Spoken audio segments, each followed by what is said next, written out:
لله رب العالمين والصلاة والسلام على أشرف الأنبياء والمرسلين أما بعد. قال فمر بنا يوما آخر فقال له أبو الدرداء كلمة تنفعنا ولا تضرك، أو كما قال كتاب رياض الصالحين یوصلون النسم نمبر باب شروع بابو پبارد دی کې چې د کمیسو د لستوړو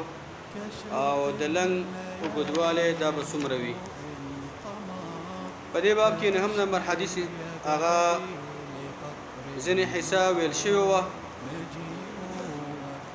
دیجه تر رسیدلې و چې قال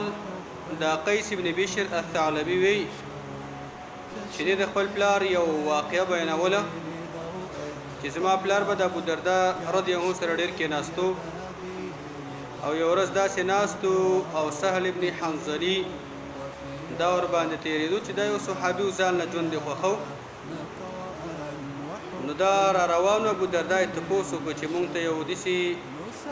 خبره راته وکړه چې مونږ ته فایده راکړي او تاله ضرر درنه کړي. د الله د نبی یو واقعه هغې ورته بیان کړه، مخکې حدیث کې ذکر شوی وه. نو بیا دا ذکر کوي قیس بیا وی فمر بنا یوما آخر، د خپل پلار نه دا واقع را نقلی چې پلار مې ویله فمر بنا یوما آخر. نو دغه صحابي چې سهل دی دا بله ورځ په مونږ باندې تېرېدو، مونږ ناستو او دا را باندې تېرېدو. فقال له ابو الدرداء، هغې ته ابو الدرداء ویل بل ځل کلمة تنفعنا ولا تضرك، مونږ ته یو خبره وکړه چې مونږ ته فایده راکړي او تا ته کوم ضرر او تکلیف دا درنه کړي. قال دي سهل طويل قال لنا رسول الله صلى الله عليه وسلم، من ته رسول الله صلى الله عليه وسلم فرمایلی دي المنفق على الخيل، هغه څوک چې هغه په اسمانه خرچه کوي او استواخو غیا دا ورته ورکوي او په هغې باندې خرچه کوي کالباسط یده بالصدقه لا يقبضها، دا په شان د هغې سړي دی د هغې سړي د لاس په شان ته دی چې هغې لاس پراخه وي او صدقه ور باندې کوي او د هغې لاس دا نه بندېږي. یعنې دلته هم نیت ته اعتبار دی. بل روایت کې راځي چې که تاسو وګورئ دا آسونه چې دي دا ځینې خلک تجارت دپاره ساتي، ځینې خلک یې نسل دپاره ساتي. نو هغه څوک چې هغه اس د هغه د الله رب العالمین په لاره کې د جهاد دپاره ساتي، نو دې نه مراد هغه دی چې څوک اس د هغه د جهاد دپاره ساتي، نو دا سړی دا مومن چې په دې اس باندې کومه خرچه کوي او هغې ته کوم واښه او ګیا او دا شی نه ورته ورکوي او خرچه ور باندې کوي، نو دغې هر څه باندې الله تعالی هغې له عظیم یو ښایسته ښایسته بدلې ورکوي. ثم مر بنا یوما آخر، نو دا یې متعظیمه فایدې نه ډک د الله د پیغمبر خبره ورته وکړه. نو دا د قیس پلار وی بیا د سهل تېرېدو مونږ باندې بله ورځ بیا مونږ ناستو دا را باندې تېرېدو. فقال له ابو الدرداء، ځکه دا قیس وی که نه مخکې ویله چې زما پلار به د ابو الدرداء سره ډېر کېناستو. نو بیا ورته ابو الدرداء ویله دغه صحابي ته کلمة تنفعنا ولا تضرك، مونږ ته یوه خبره وکړه چې مونږ ته فایده راکړي او تاله کوم تکلیف درنه کړي. قال هغې ورته ویل قال رسول الله صلى الله عليه وسلم، رسول الله صلى الله عليه وسلم فرمایلی دي نعم الرجل خريم الاسد لولا طول جمته واسبال ازاره. و دا خریم الاسدي چې دا ډېر ښه سړی دی، ډېر د ښایسته صفاتو والا دی. خریم الاسدي چې دا خریم بن فاتک الاسدي دی، دی چې دی د کومه ورځ باندې چې مکه نبی صلی الله علیه وسلم فتح کوله صحابه کرامو، نو هغې کال باندې وی د ایمان نه وړی یا په هغې ورځ باندې.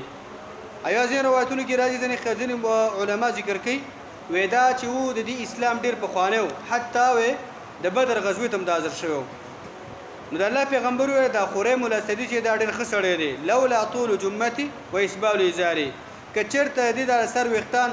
هغه دغه شان ته به د اوږو باندې پراته نه وي او ډېر اوږده نه وي او دغه شان ته د دې دا لنګ دا کوز نه وي، یعنې ګیټکونه کته نه وي، دا ډېر ښه سړی دی. د الله پیغمبر صفت وکړو خو دا دوه خبرې به کېدي. دا جمعه چې ده دا هغې ویښتانو ته ویلی کېږي چې دا دغه شان د سړی دومره اوږده کې چې دا څڼې دغه شان د به د اوږو باندې پرتې وي لاندې تللې وي او ځوړندې وي جمه هغې ته ویل کېږي بل ته ویل کېږي لمه لمه هغې ویښتان ته ویل کېږي چې هغه دغه شان ته د غوږونو دې ځایونو پورې راړسېدلې وي فروع الاذنین او بل ته ویل کېږي وفره وفره هغې ویښتان ته ویل کېږي چې دا د جمه او دغه شان ته د لمه په منځ کې وي یعنې د غوږونو د نرمو دې پورې راړسېدلې وي د الله پیغمبر باره کې دغه درې واړه راځي د الله پیغمبر په ویښتان دغه شان ته جمه هم پرېښي دي لمه هم پرېښي دي او وفره هم پرېښي دي او نن سبا دا دور کې که تاسو وګورئ اکثر د لوپران پرېږدي دا کوم چې فاسقان خلک یې دا یې پرېږدي او هغې نه او د هغې نه استدلال نه کوي دا سنت طریقه ده تاسو به اورېدلي په دې باندې یو عالم دی ابن عبدالبر ورته وایي رحمه الله دا تقریبا په 480 کال کې وفات شوی دی د امام مالک په کتاب باندې یو شرح لیکله یعنی موطا باندې شرح لیکله او د هغې په تمهید کې دا خبره لیکي بأن إطالة الشعر من شعار الفساق واغه ذکر کوي خپل زمانه خلک یادې خپل زمانه هغه 15 صدې خلک یادې نن سبا 14 صدې دا روانه ده د خپل زمانه خلک یادې و او ګدواله د وختانو و دا علامه د لوپرانو ده د فاسقو او د بيدون خلکو علامه ده د تاسو چې هغه 15 قرن او وسم قرن دی 1400 یعنی 14 قرن روان دي نو چې باغې ټیم کې هغه د لوپرانو د بيدون خلکو نه خوا نو اوس تاسو چې نن سبا ځوانان تاسو ګوري کلیپونه به کېږدي او قسم سرپټي به کېږدي ګیره کې به 50 قسمه ستایل کړی د الله د پیغمبر په دې سنت او خطلې او کوشي وي او وختان چې وګورئ دا خو د پیغمبر په سنت رقمانه پرېخي دي مدام په دغه د شان رد دي نو هغه سره کاغه چرته وختان د پیغمبر د محبت توجه نه پریدي او ورسره اول د وختان نه مخکې دا ګیره فرض ده او دا ګیره مو د پیغمبر په سنت باندې پریدي ان شاء الله دغه الله تعالی دغه وختان اجر ورکي او دغه ګیره اجر الله ورکي خو چې بده ماته به ګیره کې نخري کې او د خور او د ورور فرق به کې نه کیږي په کور کې خوري می ورور می ګیره په داسې طریقه باندې تخرج نه دي یعنی وختان هم پرې خځې وختان پرې دي ستا په کور کې ستا د خور او د ورور فرق نه کیږي او ته چې دغه شان د طریقه د رسول الله د بده باندې عمل کوم دي باندې تغیر اچ اجر دا ورته نه ملاويږي نو به دي صحابي څه چلو کو موږ تاسو سنت طریقه واورو موږ سنت ته کنه دا لې صحابي سره اوله دا خبر فبلغ ذلك خريما فعجل دا خبره خریم ته ورسېده هغه سم دستي تلوار وکړو څنګه فاخذ شفره فقطع بها جمته الى اذنيه هغه راولګي تیره چاړې راواغستله او هغه دغه شان د خپل وختان د لنټ له غوګون ته راورسولو ورفع ازاره الى انصاف ساقيه او دغه شان خپل هغه لنګي اوچت کو د پوندونی مایې پورې هغه باندې عمل وکړو ثم مر بنا يوما اخر به بل وستریدو دا سهل بل وستریدو ابو الدرداء دغه شاته بدی کسانو باندې فقال له ابو الدرداء تبويل كلمه تنفعنا ولا تضرك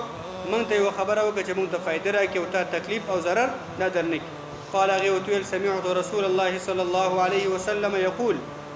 ما رسول الله صلى الله عليه وسلم نورید الله پیغمبر فرمای انکم قادمون علی اخوانکم دا دې وخت چې صحابه کرامو د جهاد نه واپس کېدل به ته مدینه ته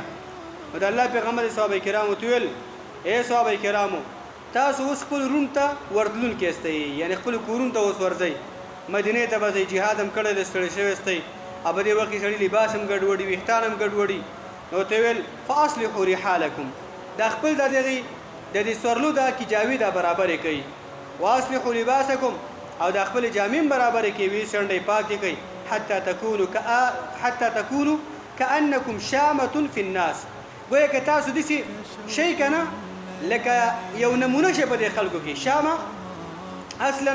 دا ویل کېږي تور داغ ته په ترمنګ چې کله تور داغي کنه نو داغه ترمن شي په نور کې ډیره مزدار معلومیږي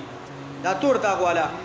نو د دې نه مراد دا چې یعنی تاسو په دې خلکو کې په صفایي کې او په لباس په مزیدار والی کې او په نظافت کې د یو مثال شي مثال مؤمن باید دې وي فإن الله لا يحب الفحش ولا التفحش او یقینا الله تعالی من لکه دا کسره چې هغه بهوده کارونه بهوده خبرې کوي او هغه دغه شان د بدتمیزي نه کوي فحش ولکېږي دغه شان ته هغه خاوند هغه چاته چې هغه بهوده خبرې او کارونه کوي شریعت خلاف قوانین کارونه کوي خبرې کوي تفحش دې کې دغه شان د عمد پروت دی او اراده پکې پرته او تکلف پکې پروت دی ځینې سړی چې هغه لکه فحش دغه شان ته دې کې دغه شان تعمد پکې نه دی پروت دې کې عمد او تکلف نه دی دا تقریبا یو معنی راځي خو هغې کې تفحش چې سړی قصدن په زوره باندې څه کوي هغه دغه شان د غلط کارونه کوي د پیغمبر خلاف کوي د الله خلاف کوي دې حدیث کې انشاءالله تاسو به فایدې ته په خپله متوجه سئ چې د باب سره تعلق د دې روایت دی نور به ډېرې زیاتې فایدې دي خو د باب سره تعلق او فایده دا ده چې د الله پیغمبر د خوریم الاسدي صفت وګ دا ډېر ښه سړی دی ښایسته مؤمن دی خو یاره دا پیسې کتئ